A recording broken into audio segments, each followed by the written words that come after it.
Hi hello ಎಲ್ಲರಿಗೂ ನಮಸ್ಕಾರ. ಎಲ್ಲರಿಗೂ ಸಹಮತ ಕಲಿಕೆ ಚಾನಲ್ಗೆ ಸ್ವಾಗತ. ಈ ವಿಡಿಯೋ ಮಾಡ್ತಕ್ಕಂಥ ಪ್ರಮುಖ ಉದ್ದೇಶ ಏನಪ್ಪ ಅಂದರೆ ಕೆ ಇ ಕಡೆಯಿಂದ ಆಲ್ರೆಡಿ ಇವತ್ತಿನ ದಿನ ಅಂದರೆ 22/8/2025 ಕೆಸೆಟ್ ಪರೀಕ್ಷೆಯ ನೋಟಿಫಿಕೇಷನ್ ಆಗಿದೆ. ಹೀಗಾಗಿ ಅರ್ಜಿ ಸಲ್ಲಿಸುವ ವಿಧಾನ, ಅರ್ಜಿ ಸಲ್ಲಿಸುವ ಕೊನೆಯ ದಿನಾಂಕ, ಮತ್ತು ಅದರ ಜೊತೆಗೆ ಪರೀಕ್ಷಾ ದಿನಾಂಕ ಸಂಪೂರ್ಣವಾಗಿ ಇದ್ರ ಬಗ್ಗೆ ಡೀಟೇಲ್ ಆಗಿ ಒಂದೊಂದಾಗಿ ನೋಡ್ತಾ ಹೋಗೋಣ. ಮೊದಲನೇದಾಗಿ UGC ಅವರು ಕಂಡಕ್ಟ್ ಮಾಡ್ತಿದ್ರು. ಇತ್ತೀಚೆಗೆ ಏನು ಮಾಡ್ತಾಯಿದ್ರು, 2 ವರ್ಷ ಆಯಿತು ಕೆ ಎ ಕಡೆಯಿಂದ ಏನಾಗ್ತಾ ಇದೆ, ಇಲ್ಲಿ ಅಧಿಸೂಚನೆ ಮಾಡ್ತಾ ಇದ್ದಾರೆ. ಕೆಸೆಟ್ ಇವರು ಕೂಡ ನಡೆಸ್ತಾ ಇದ್ದಾರೆ. ಎಕ್ಸಾಮು ಪ್ಯಾಟ್ರನ್ ನೋಡ್ತಾ ಹೋಗೋದಾದ್ರೆ ನೀವು ಒಂದೊಂದಾಗಿ ಮುಂದೆ ಡೀಟೇಲ್ ಆಗಿ ನೋಡ್ತಾ ಹೋಗೋಣ. ಇದಕ್ಕಿಂತ ಮುಂಚಿತವಾಗಿ ನಮ್ಮ ಚಾನಲ್ ಯಾರಾದರೂ ಸಬ್ಸ್ಕ್ರೈಬ್ ಮಾಡಿಲ್ಲ ಅಂದರೆ ಮೊದಲು ಸಬ್ಸ್ಕ್ರೈಬ್ ಮಾಡಿ, ಶೇರ್ ಮಾಡಿ, ಲೈಕ್ ಮಾಡಿ. ಬನ್ನಿ ಹಾಗಾದರೆ ಒಂದೊಂದಾಗಿ ಡೀಟೇಲ್ ಆಗಿ ನೋಡ್ತಾ ಹೋಗೋಣ. ಮೊದಲನೇದಾಗಿ ನಾವು ಅರ್ಜಿ ಪ್ರಾರಂಭ ದಿನಾಂಕವನ್ನು ನೋಡೋದಾದರೆ ಆನ್ಲೈನ್ ಮೂಲಕ ಅರ್ಜಿ ಸಲ್ಲಿಸುವ ಪ್ರಾರಂಭ ದಿನಾಂಕ 28/8/2025 ಪ್ರಾರಂಭ ದಿನಾಂಕ ಆಗಿರ್ತದೆ. ನೀವು ಅರ್ಜಿ ಸಲ್ಲಿಸಬಹುದು ಇದೇ ತಿಂಗಳ 28/8/2025. ಅದರ ಜೊತೆಗೆ ಅರ್ಜಿ ಸಲ್ಲಿಸುವ ಕೊನೆಯ ದಿನಾಂಕ 18/9/2025. ಶುಲ್ಕ ಪಾವತಿಸಲು 19/9/2025 ಏನು ಮಾಡ್ಬೋದು, ನೀವು ಶುಲ್ಕ ಪಾವತಿ ಮಾಡಲಿಕ್ಕೆ ಒಂದಿನ ಟೈಮ್ ಎಕ್ಸ್ಟ್ರಾ ಕೊಟ್ಟಿದ್ದಾರೆ. ಹಾಲ್ ಟಿಕೆಟ್ ಯಾವಾಗ ಬಿಡುಗಡೆ ಮಾಡ್ತಾರೆ ಅಂದರೆ 24/10/2025 ಹಾಲ್ ಟಿಕೆಟ್ ಬಿಡುಗಡೆ ಆಗುತ್ತೆ. ಅದ್ರ ಜೊತೆಗೆ 2/11/2025 ಅಂದರೆ ಇದೇ ವರ್ಷ ನೋಡಿಲ್ಲ, ಟೈಮ್ ಜಾಸ್ತಿ ಕೊಟ್ಟಿಲ್ಲ. ಇದು ಆಲ್ರೆಡಿ 8ನೇ ತಿಂಗಳಾಗಿರ್ತದೆ. 9, 10, 11 ಅಂದರೆ ಇನ್ನು ಕೇವಲ 3 ತಿಂಗಳ ಒಳಗಡೆ ಏನು ಮಾಡ್ಬೇಕು, ನೀವು ಎಕ್ಸಾಮ್ ತಯಾರಿಯನ್ನು ನಡೆಸಬೇಕು. ಹೀಗಾಗಿ ಎಷ್ಟು ಸಾಧ್ಯ ಆಗುತ್ತೆ ಅಷ್ಟು ಹಾರ್ಡ್ ವರ್ಕ್ ಮಾಡ್ತಾ ಹೋಗ್ಬೇಕು ನೀವು ಇಲ್ಲಿ. ಮುಂದುವರೆದೇ ನೋಡ್ತಾ ಹೋಗೋದಾದರೆ ಎಷ್ಟು ವಿಷಯಗಳ ಮೇಲೆ ಇದು ಈ ಸಲ ನಡೀತಾ ಇದೆ ಎಕ್ಸಾಮ್ ಅಂದರೆ 33 ವಿಷಯಗಳಿಗೆ ಒಳಗೊಂಡಂಗೆ ಒಟ್ಟು ಕೆಸೆಟ್ ಎಕ್ಸಾಮ್ ಕಂಡಕ್ಟ್ ಮಾಡ್ತಾ ಇದ್ದಾರಲ್ಲ. ಯಾವೆಲ್ಲ ವಿಷಯಗಳಂತ ಇಲ್ಲಿ ಕೆಳಗೆ ಡೀಟೇಲ್ ಆಗಿ ನೋಡ್ತಾ ಹೋಗೋಣ. ಮೊದಲೇದಾಗಿ ಅದಕ್ಕಿಂತ ಮುಂಚಿತವಾಗಿ ನಿಬಂಧನೆಗಳ ಬಗ್ಗೆ, ಇದ್ರ ಬಗ್ಗೆ ಸ್ವಲ್ಪ ಗಮನ ಇರಲಿ ನಿಮಗೆ.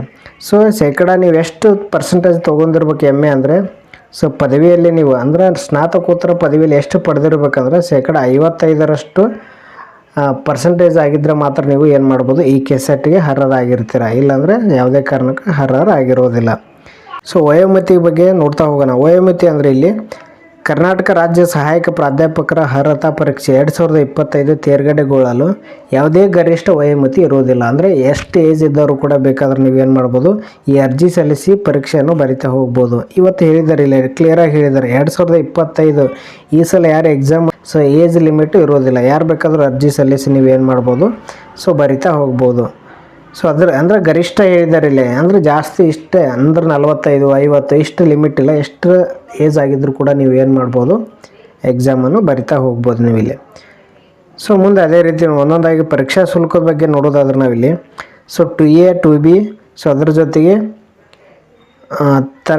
ಥರ್ಡ್ ಎ ಮತ್ತು ಥರ್ಡ್ ಬಿ ಅವ್ರಿಗೆ ಎಷ್ಟು ಇರುತ್ತೆ, 1,000 ರೂಪಾಯಿ ಅಪ್ಲಿಕೇಶನ್ ಫೀ ಇರುತ್ತೆ. ಅದ್ರ ಜೊತೆಗೆ SC ST ಪ್ರವರ್ಗ 1, PWD ಮತ್ತು ತೃತೀಯ ಲಿಂಗಿಗಳ ಅಭ್ಯರ್ಥಿಗಳಿಗೆ ಎಷ್ಟು ಇರುತ್ತಪ್ಪ ಅಂದರೆ 700 ರೂಪಾಯಿ ಫೀಸ್ ಇರುತ್ತೆ. ಇದನ್ನು ಯಾವ ರೀತಿ ಸಲ್ಲಿಸುವುದಂದರೆ ಮೇಲ್ಕಂಡ ಶುಲ್ಕ ಆನ್ಲೈನ್ ಮೂಲಕ ಮಾತ್ರವೇ ಪಾವತಿಸುವುದು. ಅಂದರೆ KE ವೆಬ್ಸೈಟಲ್ಲಿ ಅರ್ಜಿ ಸಲ್ಲಿಸ್ತಿರ್ತಿರಲ್ಲ, ಆನ್ಲೈನ್ ಮೂಲಕ ನೀವೇನು ಮಾಡ್ಬೋದು, ಇದನ್ನ ಪೇಮೆಂಟನ್ನು ಮಾಡ್ತಾ ಹೋಗ್ಬೇಕು ನೀವು ಇಲ್ಲಿ.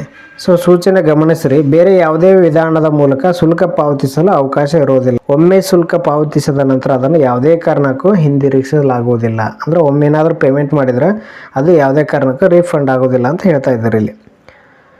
ಪರೀಕ್ಷಾ ವಿಧಾನ ಮತ್ತು ಪರೀಕ್ಷಾ ದಿನಾಂಕವನ್ನು ನೋಡೋದಾದರೆ ಪರೀಕ್ಷಾ ದಿನಾಂಕ ಆಲ್ರೆಡಿ ಮೇಲೆ ಗೊತ್ತಾಗಿರುತ್ತೆ. 2/11/2025 ಈ ಕೆಸೆಟ್ ಪರೀಕ್ಷೆ ನಡೀತೈತೆ. ಒಟ್ಟು ನಿಮಗೆ ಗಮನಿಸ್ರಿ ಎಷ್ಟು ಪೇಪರ್ ಇರ್ತಾವೆ ಅಂದರೆ ಒಟ್ಟು 2 ಪೇಪರ್ ಇರ್ತವೆ. ಅದರಲ್ಲಿ ಮೊದಲೇದಾಗಿ ಒಂದು GK ಅಂತ, GK ಒಳಗೆ ಏನೆಲ್ಲ ಅಂಶಗಳು ಇರ್ತಾವೆ ಅಂತ ಆಮೇಲೆ ನೋಡೋಣ ಅಂತ. ಒಂದು 100 ಮಾರ್ಕ್ಸಿಗೆ ಅಂದರೆ 50 ಕ್ವಶನ್ ಇರ್ತಾವೆ. 50 ಕ್ವಶನ್ ಇದ್ರೆ ಏನಾಗುತ್ತೆ, ಇದು ಡಬಲ್ ಆಗುತ್ತೆ, 1ಕ್ಕೆ 2 ಅಂಕ ಇರ್ತೈತೆ. ಹೀಗಾಗಿ ನಿಮ್ಗೆ ಗೊತ್ತಿರಲಿ, 1ಕ್ಕೆ 2 ಅಂಕ ಅಂದರೆ 100 ಮಾರ್ಕ್ಸ್ ಇದಾಯಿತು. ಅದೇ ರೀತಿ ನಿಮ್ಮದು ಸಾಮಾನ್ಯ ಅಂದರೆ ನಿಮ್ಮದು ಸಬ್ಜೆಕ್ಟ್ ಪೇಪರ್ ಎಷ್ಟಿರುತ್ತೆ, 100 ಕ್ವಶನ್ ಇರ್ತವೆ, ಅದು 200 ಅಂಕ ಇರುತ್ತೆ. ಒಟ್ಟು ಎಷ್ಟು ಅಂಕಕ್ಕೆ ಎಕ್ಸಾಮ್ ನಡೆಸ್ತಾರೆ ಅಂದರೆ 300 ಅಂಕಕ್ಕೆ ಎಕ್ಸಾಮ್ ನಡೆಸ್ತಾ ಹೋಗ್ತಾರೆ ಇವರು. ಅದೇ ರೀತಿ ಮತ್ತಷ್ಟು ಮಾಹಿತಿಯನ್ನು ನೋಡೋದಾದ್ರೆ ನಾವಿಲ್ಲಿ ಸಾಮಾನ್ಯ ಪತ್ರಿಕೆ ಏನೆಲ್ಲ ಅಂಶಗಳನ್ನ ಒಳಗೊಂಡಿರ್ತೈತಪ್ಪ ಅಂದರೆ ಅಭ್ಯರ್ಥಿಗಳ ಬೋಧನೆ, ಸಂಶೋಧನೆ, ಬೌದ್ಧಿಕ ಸಾಮರ್ಥ್ಯ ಪರೀಕ್ಷಿಸುವುದಾಗಿರ್ತದೆ. ಪ್ರಮುಖವಾಗಿ ನೋಡೋದಾದರೆ ಇಲ್ಲಿ ಸಾಮಾನ್ಯ ಜ್ಞಾನವೂ ಇರ್ತದೆ, ಬೋಧನಾಶಾಸ್ತ್ರ ಪೆಡಗಾಗಿಗೆ ಸಂಬಂಧಪಟ್ಟಂಗೆ ಇರ್ತೈತಿ, ರಿಸರ್ಚ್ ಸಂಶೋಧನೆ ಸಂಬಂಧಪಟ್ಟಂಗೆ. ಒಟ್ಟಾರೆ ಹೇಳ್ಬೇಕಂದ್ರೆ ನೀವು B.Edಲ್ಲಿ ಏನು ಕಲ್ತಿರ್ತಿರಲ್ಲ ಕೆಲವೊಂದಿಷ್ಟು ಅಂಶಗಳು ಇದಕ್ಕೆ ಇದು ರಿಲೇಟೆಡ್ ಆಗಿ ಇರ್ತವೆ. ಸೊ ಇಲ್ಲಿ ಗಮನಿಸ್ರಿ, ಯಾವುದೇ ಕಾರಣಕ್ಕೂ ನೆಗೆಟಿವ್ ಇರೋಂಗಿಲ್ಲ. ಸೊ ಋಣಾತ್ಮಕ ಅಂಕ ಇರೋದಿಲ್ಲ. ಸೊ ನೀವು ಓರಲ್ ಯಾವುದು 2 ಪೇಪರು ಕೂಡ ಏನು ಇರೋಂಗಿಲ್ಲ, ಋಣಾತ್ಮಕ ಅಂಕ ಇರೋದಿಲ್ಲ. ಔಟ್ ಆಫ್ ಔಟ್ ನೀವು ಹಾಕಿ ಬರ್ಬೋದು. ಇಲ್ಲಿ 2ನೇ ಪೇಪರ್ ಏನಪ್ಪ ಅಂದರೆ ನಿಮ್ಮ ವಿಷಯಕ್ಕೆ ಸಂಬಂಧಪಟ್ಟಂಗೆ. ಸೊ ಯಾವ ವಿಷಯದಲ್ಲಿ ಪದವಿಯನ್ನು ಸ್ನಾತಕೋತ್ತರ ಪದವಿ ಪಡೆದಿರ್ತಿರಲ್ಲ, ಸೊ ಅದ್ರ ಪ್ರಕಾರ ನೀವೇನು ಮಾಡ್ಬೋದು, ಇಲ್ಲಿ ಆ ಎಕ್ಸಾಮನ್ನು ಬರೀತೀರ. ಅಂದರೆ 200 ಅಂಕಕ್ಕೆ ಇರ್ತದೆ. 100 ಕ್ವಶನು 200 ಅಂಕವನ್ನು ಒಳಗೊಂಡಿರ್ತದೆ ಇದು. ಸೊ ಮುಂದುವರಿದ ನೋಡಿಲ್ಲಿ UGC ಮಾರ್ಗಸೂಚಿಗಳ ಪ್ರಕಾರ, ಅಂದರೆ UGC ಮೊದಲು ಏನು ಕಂಡಕ್ಟ್ ಮಾಡ್ತಿತ್ತಲ್ಲ, ಸೊ UGC ಮಾರ್ಗಸೂಚಿಗಳ ಅನುಗುಣವಾಗಿ ಏನು ಮಾಡ್ತಾರೆ, ಇದನ್ನು ಕೆಸೆಟನ್ನು ಕಂಡಕ್ಟ್ ಮಾಡ್ತಾ ಹೋಗ್ತಾರೆ. ಅದೇ ರೀತಿ ನೋಡ್ಬೋದು ನೀವು ಇಲ್ಲಿ.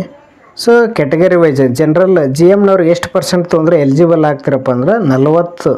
2 ಪೇಪರ್, ಭಾಳಷ್ಟು ಮಂದಿ ಗೊಂದಲ ಇರ್ತದೆ ಇದು. 2 ಪೇಪರ್ ಅಂದ್ರೆ first paper, second paper. GK first paper ಇರ್ತದೆ, ಅದೇ ರೀತಿ ಸೊ ಸೆಕೆಂಡ್ ಪೇಪರ್ ನಿಮ್ಮ ಸಬ್ಜೆಕ್ಟ್ ಪೇಪರ್ ಇರ್ತದೆ.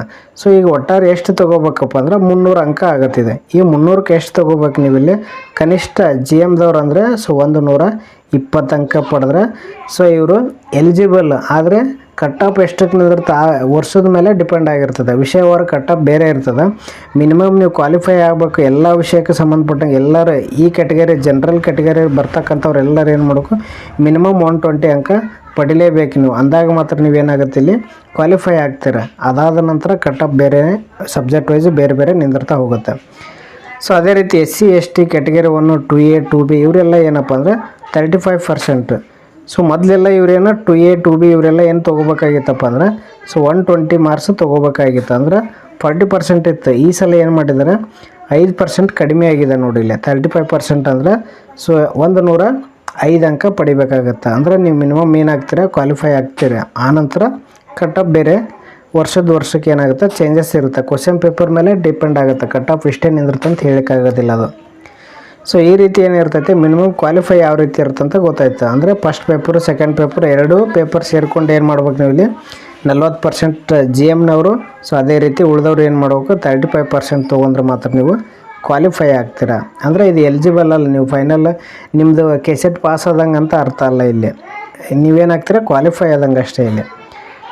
ಸೊ ನಂತರ ಮುಂದುವರೆದು ಇಲ್ಲಿ ಸೊ ಯಾವ ರೀತಿ ಕ್ಯಾಲ್ಕುಲೇಷನ್ ಮಾಡೋದಂತ ಇಲ್ಲಿ ಆಲ್ರೆಡಿ ಅವರೇ ಕೊಟ್ಟಿದ್ದಾರೆ ಇಲ್ಲಿ. ಸೊ ನಂತರ ನೋಡ್ಬೋದು ನೀವು ಇಲ್ಲಿ ಕೆಸೆಟ್ ಪಠ್ಯಕ್ರಮ ಮತ್ತು ಪ್ರಮುಖ ಪ್ರಶ್ನೆ ಪತ್ರಿಕೆ ಯಾವ ರೀತಿ ಇರುತ್ತಪ್ಪ ಅಂದರೆ ಒಟ್ಟು 33 ವಿಷಯಗಳಿಗೆ ಸಂಬಂಧಪಟ್ಟಂಗೆ ಅಂತ ಆಲ್ರೆಡಿ ಹೇಳೈತೆ. ಸೊ ನೀವು ಇಲ್ಲಿ ಗಮನಿಸ್ಬೋದು, ಇಲ್ಲಿ ಒಟ್ಟು ಇವೆಲ್ಲ ವಿಷಯಗಳಿಗೆ ಸಂಬಂಧ ಇಲ್ಲಿ ಏನದಾವಲ್ಲ ಎಲ್ಲ ವಿಷಯಗಳು ನೀವು ಒಂದೊಂದಾಗಿ ಡೀಟೇಲಾಗಿ ನೋಡ್ತಾ ಹೋಗ್ಬೋದು. ಸೊ ಇದು ಏನಾದರೂ PDF ಬೇಕಾಗಿದ್ರೆ ಟೆಲಿಗ್ರಾಮ್ ಲಿಂಕಲ್ಲಿ ಸೊ ಹಾಕಿರ್ತೀವಿ. ಟೆಲಿಗ್ರಾಮ್ ಲಿಂಕ್ ಡಿಸ್ಕ್ರಿಪ್ಷನಲ್ಲಿ ಹಾಕಿದ್ದೀವಿ. ಸೊ ಅದ್ರ ಮುಖಾಂತರ ನೀವು PDF ಅನ್ನು ಪಡೆದು ಡೀಟೇಲಾಗಿ ನೋಡ್ತಾ ಹೋಗ್ಬೋದು. ಇದೇ ಮಾಹಿತಿ ಅಂತಿಮವಾಗಿರ್ತದೆ. ಈ PDF ಫೈನಲ್ ಇದು. ಅಧಿಸೂಚನೆ ಏನು ಹಾಕಿರ್ತಾರಲ್ಲ ಅದ್ರ ಪ್ರಕಾರ ನೀವು ನೋಡ್ತಾ ಹೋಗ್ಬೇಕು ನೀವು ಇಲ್ಲಿ. ಸೊ ನೆಕ್ಸ್ಟ್ ನೋಡು ಪರೀಕ್ಷಾ ಕೇಂದ್ರಗಳಂದರೆ ಸೊ ಒಟ್ಟು ಏನು ಇಲ್ಲೇನು ಕೊಟ್ಟಿದ್ದಾರೆ ನೀವು.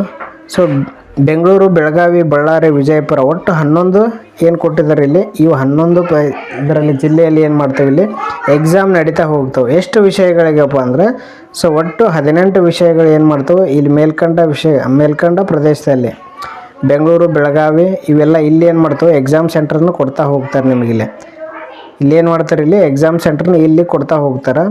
ಎಷ್ಟು ವಿಷಯ ಅಂದರೆ 18 ವಿಷಯ ಮಾತ್ರ ಇಲ್ಲಿ ಕೊಡ್ತಾರೆ. ಆನಂತರ ನೋಡ್ರಿ ಇಲ್ಲಿ ನೀವು ಗಮನಿಸ್ಬೋದು 15 ವಿಷಯಗಳನ್ನ ಎಲ್ಲಿ ಕೊಡ್ತಾರೆ ಅಂತ ಹೇಳಿದ್ರಲ್ಲಿ ಬೆಂಗಳೂರಲ್ಲಿ ಕೊಡ್ತಾರೆ. ಯಾವ 15 ವಿಷಯಗಳು ಇಲ್ಲೇ ಕೊಟ್ಟಿರ್ತಾರಲ್ಲ ಈ 15 ವಿಷಯಗಳನ್ನ ಏನು ಮಾಡ್ತಾರೆ ಇಲ್ಲಿ ಸೊ ಬೆಂಗಳೂರಲ್ಲಿ ಮಾತ್ರ ನೀವು ಎಕ್ಸಾಮ್ ಸೆಂಟರ್ ಇರ್ತದೆ. ಅದು ಬಿಟ್ಟರೆ ಬೇರೆ ಕಡೆ ಹೋಗಿ ಯಾವುದೇ ಕಾರಣಕ್ಕೆ ಎಕ್ಸಾಮ್ ಬರೆಯೋಕ್ಕೆ ಅವಕಾಶ ಇರೋಂಗಿಲ್ಲ.